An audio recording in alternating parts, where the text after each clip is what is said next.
depuis ces 5 derniers mois. Je peux vous dire que des 4 coins de la France, il y a un engagement très fort.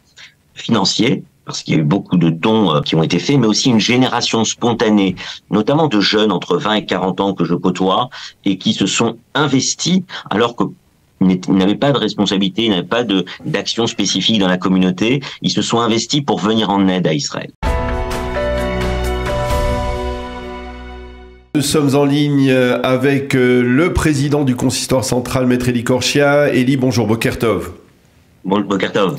Merci d'être avec nous. Et quand je dis avec nous, c'est véritablement avec nous, puisque vous êtes ici actuellement à Jérusalem. Vous participez à nouveau, on va dire, à un voyage de solidarité avec l'État d'Israël pendant cette période de guerre. La dernière fois, c'était avec le Magen David Adom. Cette fois-ci, c'est avec le KKL. Pourquoi c'est important pour vous d'être présent dans ce genre de voyage ? D'abord parce que c'est une période historique, on le sait, véritablement historique pour le peuple juif dans son ensemble et pour l'État d'Israël en particulier, et qu'il me paraissait très important dans cette période de pouvoir être présent au contact de la population. C'était le cas, le premier voyage que j'avais fait juste après le 7 octobre, vous en rappelez, était avec des dirigeants de la communauté juive. Le second voyage était vraiment ancré sur le terrain des secouristes, des soins apportés aux victimes, aux familles, notamment. Donc c'était avec le Magen David Adom, janvier. Et là, à l'invitation du KKL, eh bien, je participe à ce voyage important auprès des kibbutzim, auprès des agriculteurs, et je vois la guerre, je vois évidemment les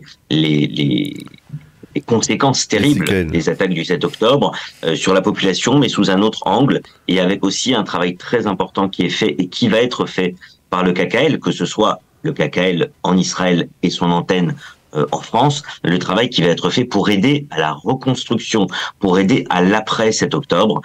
Et donc, c'est très important pour moi, en tant que représentant du consistoire israélite de France, en tant que président, d'être aux côtés de la population israélienne dans ces moments. Et je vois d'ailleurs des retours très touchants, très émouvants des personnes, on va en parler, mais des personnes qu'on a pu rencontrer avec des témoignages notamment qui sont extrêmement forts et bouleversants. Alors justement, est-ce que vous avez, à travers ces voyages au cours des derniers mois, vous avez le sentiment de voir comment, de mieux percevoir, de mieux comprendre comment la société israélienne, sous tous ces, on va dire, dans tous ces horizons, dans toutes ces représentations, eh bien, parvient peu à peu à essayer de faire face, de se relever de ce qui s'est passé le 7 octobre? Bien sûr, bien sûr. Je vais vous donner trois, quatre exemples, Daniel. D'abord, quand on est arrivé, on a eu une soirée inaugurale dans un vignoble près du parc Adoulam, donc on n'est pas loin de Beth Shemesh, avec Amir Oudou qui est venu nous parler. C'est un soldat qui partait le lendemain matin à 4 heures du matin comme réserviste à Khan Younes. Et donc vous avez ce colonel de Tsahal qui est en même temps qui a décidé de créer un vignoble donc dans la région, et nous étions dans son vignoble pour voir comment il travaille, comment il a vécu les événements, comment aujourd'hui il fait face à cette situation avec son épouse, et on a passé cette soirée effectivement dans ce vignoble avec la présidente du KKL mondial, et c'était extrêmement fort de voir quelqu'un qui vient nous témoigner de son action en tant que réserviste, en tant que colonel de Tsahal, et en même temps de ce qu'il fait dans ce vignoble et à travers son activité bien évidemment sur place. Et il repartait le lendemain matin, il nous a expliqué effectivement son quotidien et comment il gère cette période terriblement compliquée, difficile depuis le 7 octobre.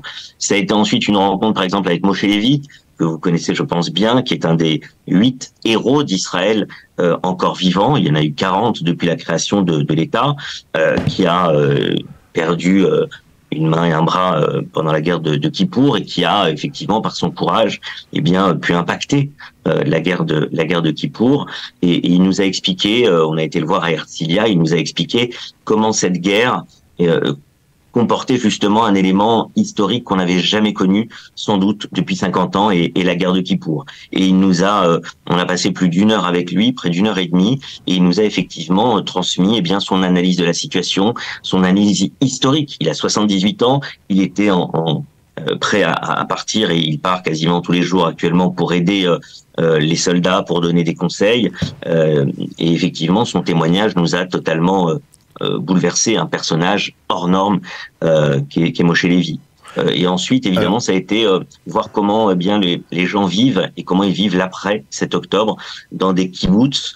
Un kibboutz totalement centré sur l'agriculture qui a été très touché le 7 octobre par des attaques de terroristes, c'est le kibboutz Aloumim dans le sud d'Israël, où nous avons rencontré notamment il y a une personne qui est un survivant de ce kibboutz, Ethan, qui est venu nous expliquer comment les choses se sont passées ce jour-là, comment bien les terroristes, parce qu'on parle beaucoup des terroristes qui ont voulu évidemment tuer le maximum de personnes, mais il faut comprendre aussi qu'ils voulaient atteindre ce qui fait l'âme d'Israël. Et l'agriculture est quelque chose qui fait l'âme d'Israël. Et quand on était au kibboutz Aloumim, on a vu comment les terroristes sont venus pendant plusieurs heures, par exemple, pour détruire tous les systèmes d'irrigation, pour détruire, par exemple, l'immense bâtiment où il y avait 300 000 poulets qui sont morts entièrement sous les flammes, ou encore des serres qui ont été entièrement brûlées, plusieurs hectares de serres qui ont été entièrement brûlés par les terroristes.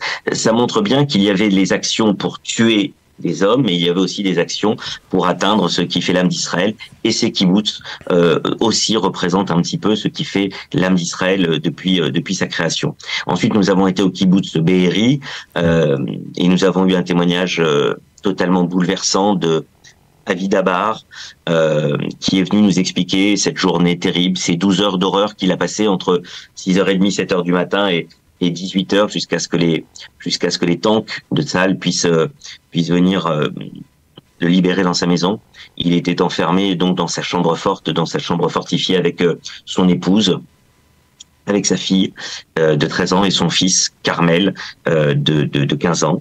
Et bon, je peux pas rentrer dans tous les détails, mais je peux vous dire que ce soit Robert Zbili, mon ami le président, qui est ici avec son épouse, président du KKL, que ce soit le délégué général du KKL, Daniel Benolo, sa directrice générale Adva, qui nous faisait la traduction aussi, à certains moments, et c'était difficile pour elle de retenir ses sanglots et ses larmes, que ce soit mes amis vice-président du KKL, Philippe Spillet, Louis Amselem, ou le trésorier Gérard Opozinski et le rabbin Moshe Sebag, qui est invité aussi par le KKL dans cette délégation.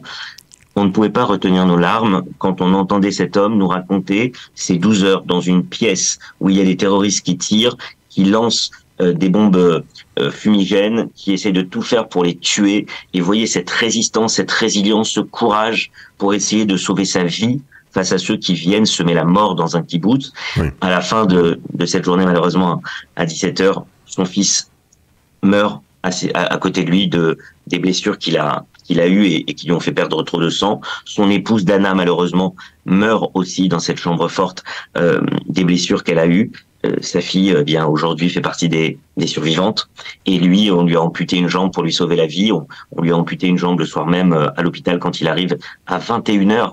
Si on imagine l'horreur de 7h à 21h, et on lui ampute une jambe, mais il a la vie sauve. Et aujourd'hui, il vient témoigner dans le kibbutz Be'eri pour nous dire ce qu'il a vécu, mais aussi Daniel, comment il voit la reconstruction de ce kibbutz en nous disant « je veux revenir à Be'eri, je veux que l'agriculture revienne encore plus forte ». Mais évidemment, son regard a changé, parce que quand il nous parle, il nous dit « je veux juste une chose, je veux que dorénavant on puisse travailler avec des Thaïlandais, avec des Népalais, mais je ne veux plus qu'on revive le 7 octobre et qu'on puisse être réattaqué un jour comme on a pu l'être dans notre kibbutz et dans les kibbutz d'Israël ». Donc son témoignage montre aussi la vision qu'il a à la fois pour l'avenir du pays, pour son propre kibbutz, pour la volonté qu'il a de le reconstruire. Et je sais que le KKL a un projet pour aider la reconstruction sur place, mais aussi il faut avoir conscience du traumatisme que ça a été, et le témoignage de cet agriculteur dans ce kibbutz, lui qui est responsable de l'agriculture du kibbutz Be'eri,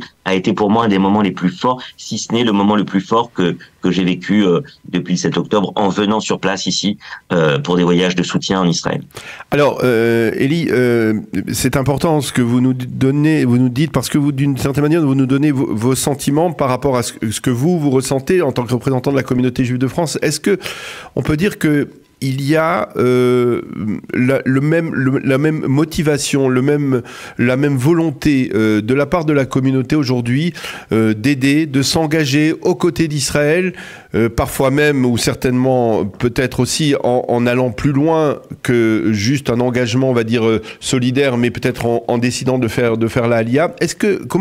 Comment la communauté, elle, se trouve actuellement 5 mois après le 7 octobre, en sachant qu'il y a en France, bien entendu, le paramètre de l'antisémitisme? Oui, bien sûr. Il y a un engagement total. Il y a un engagement total, ça je peux vous le dire, puisque je le vis au quotidien. Et dans toutes les communautés de France, on a cette chance d'avoir un maillage territorial. La communauté de France n'est pas seulement la deuxième de diaspora au monde, c'est aussi une des plus organisées. Et nous avons effectivement un maillage territorial dans tout le pays qui fait qu'on sent ce soutien. Et j'étais à Marseille il y a 15 jours, j'étais dans d'autres régions de France depuis ces 5 derniers mois. Je peux vous dire que des 4 coins de la France, il y a un engagement très fort. Financier, parce qu'il y a eu beaucoup de dons qui ont été faits, mais aussi une génération spontanée, notamment de jeunes entre 20 et 40 ans que je côtoie, et qui se sont investis alors que ils n'avaient pas de responsabilité, ils n'avaient pas d'action spécifique dans la communauté. Ils se sont investis pour venir en aide à Israël. Alors ils comment venir pour les otages, ce qui est un point fondamental, et on ne peut évidemment qu'en parler ce matin en espérant le retour des otages. Il y a une grosse mobilisation aussi dans nos communautés, parmi les membres de la communauté juive. Donc ça, vraiment, il faut le dire. Sur le plan financier, sur le plan humain, sur le plan de l'action, effectivement, il y a beaucoup de personnes qui se sont engagées. Est-ce que cet engagement, pour des voyages de soutien ou pour des déplacements de volontariat. Donc il y a effectivement tout ça. En ce qui concerne l'ALIA, on sait qu'il y a eu beaucoup plus de dossiers d'ALIA qui ont été ouverts. L'année 2023 était une année très faible au niveau de l'ALIA avant le 7 octobre. Donc il y avait à peine 1000 personnes qui étaient inscrites pour faire leur ALIA. Mais ça montre bien la résilience et la force et l'unité du peuple juif. C'est-à-dire qu'on était dans une période avec une très faible ALIA en France. Et le 7 octobre arrive, Israël est atteint, fragilisé, attaqué comme il ne l'a jamais été depuis un demi-siècle. Et à ce moment-là, vous avez des personnes qui se disent on va se renseigner, on va prendre des dossiers pour faire notre alia. Pourquoi? Parce que je crois que c'est ce sentiment d'appartenance à un destin commun avec Israël au moment où Israël est le plus atteint et le plus fragilisé, a été le plus touché par ces attaques terroristes sur son sol. Eh bien, c'est le moment-là où beaucoup de Français se sont dit, eh bien, c'est peut-être le moment pour partir en Israël. Et ça, je trouve que c'est un message, Daniel, extrêmement fort.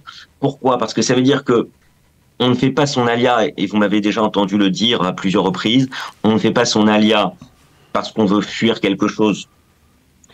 On fait son alia avant tout par un projet d'idéal, par le fait de vouloir vivre en Israël, d'organiser son alia, de partir, et c'est comme ça qu'on évite ce qu'on appelle la yérida, le retour ensuite de personnes qui n'ont pas pu réussir leur alia. C'est parce qu'on part pour quelque chose et pas contre. Et là, je vois beaucoup de personnes qui ont effectivement décidé de partir. Parce que je veux vous dire, l'antisémitisme, il y a eu des attaques ici sans nom dans l'atrocité en Israël. On a vu ce qui se passe.